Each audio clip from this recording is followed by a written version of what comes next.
Langit Ukraina kini bukan hanya saksi perang konvensional, tapi juga laboratorium teknologi militer tercanggih. Di balik awan senja, muncul siluet hitam yang hampir tak terlihat radar.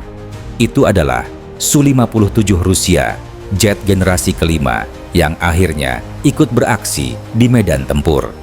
Pertanyaannya, mengapa Rusia berani menurunkan senjata pamungkasnya dalam konflik yang penuh risiko ini?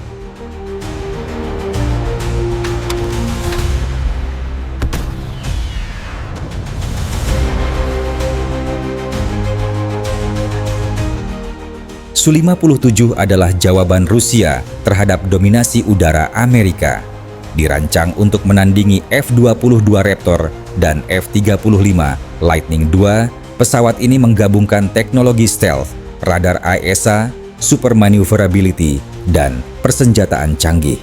Dengan kemampuan mendeteksi target sejauh 400 km dan meluncurkan rudal hipersonik, Su-57 seharusnya menjadi simbol supremasi udara Rusia. Tapi, jumlahnya masih sangat terbatas, tak lebih dari belasan unit. Itulah mengapa dunia terkejut ketika pesawat ini dikabarkan mulai dikerahkan di Ukraina.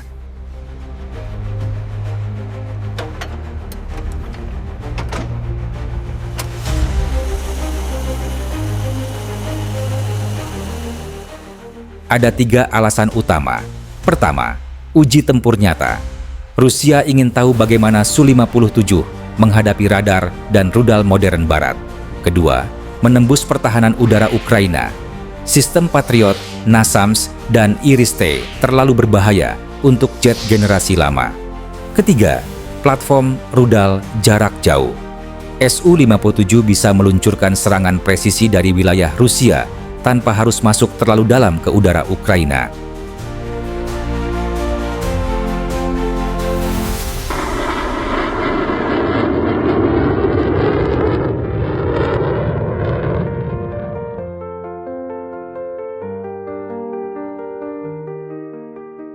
Su-57 bukan hanya alat perang, tetapi juga simbol politik. Rusia ingin mengirim pesan ke NATO. Kami punya jet generasi kelima yang siap menantang F-35. Kremlin juga memakai Su-57 sebagai propaganda domestik, bukti bahwa teknologi Rusia tetap unggul. Lebih jauh, pengerahan ini punya dimensi ekonomi, pemasaran ekspor. Dengan menunjukkan Su-57 sudah teruji di Ukraina, Rusia berharap menarik pembeli seperti India, Iran, atau Aljazair.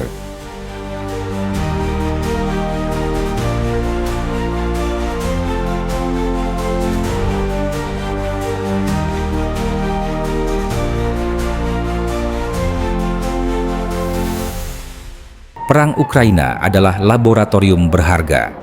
Rusia menguji radar AESA Bielka, sistem peperangan elektronik, dan rudal baru seperti R-37M dengan jangkauan 300 km. Mereka juga ingin tahu seberapa efektif lapisan siluman Su-57 melawan radar Patriot. Ada pula spekulasi bahwa Rusia sedang menguji konsep Loyal Wingman dengan Su-57 beroperasi bersama drone siluman S-70 Okhotnik B.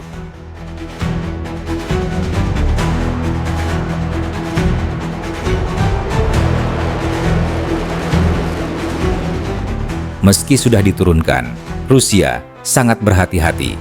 Jumlah Su-57 terbatas, dan jika satu jatuh di tangan Ukraina, itu akan menjadi bencana strategis. Karena itu, jet ini lebih sering dipakai meluncurkan rudal dari jarak jauh, bukan untuk dogfight langsung. Dengan mengerahkan Su-57, Rusia mendapat data berharga. Tapi konsekuensinya, NATO juga bisa merekam jejak elektronik Su-57 dari jauh. Ini berarti sebagian rahasia terkuak. Jika nanti F-16 Ukraina benar-benar bertempur di langit, bentrokan dengan Su-57 bisa jadi dogfight paling berbahaya sejak Perang Dingin.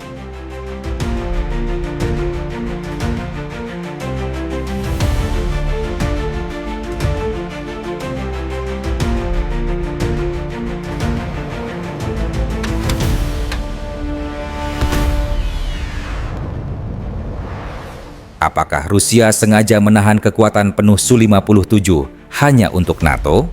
Jika Su-57 bertemu F-35 dalam duel udara, siapa yang akan bertahan hidup? Apakah pengerahan Su-57 mempercepat perlombaan senjata menuju generasi ke-6? Ataukah semua ini hanya permainan psikologis, senjata yang dipamerkan untuk menakut-nakuti lawan?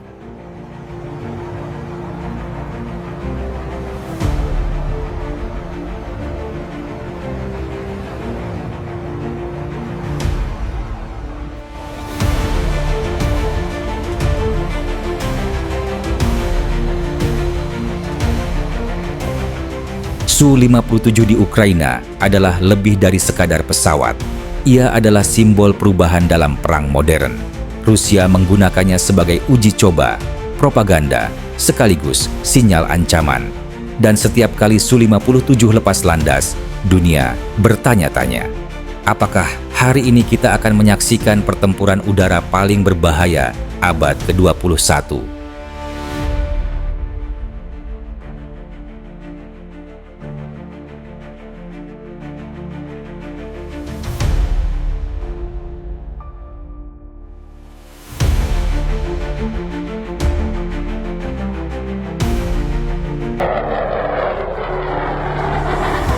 Konten ini dibuat semata-mata untuk tujuan edukasi dan informasi.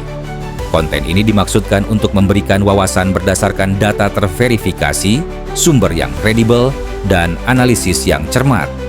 Tujuan kami adalah untuk menumbuhkan pemahaman yang lebih mendalam tentang teknologi militer modern dan kejadian terkini, bukan untuk mempromosikan atau mendukung segala bentuk konflik, propaganda, atau agenda politik. Kami sangat menentang penyebaran misinformasi dan berita palsu. Setiap informasi yang disajikan telah bersumber dengan cermat dari referensi yang dapat diandalkan dan tersedia untuk umum.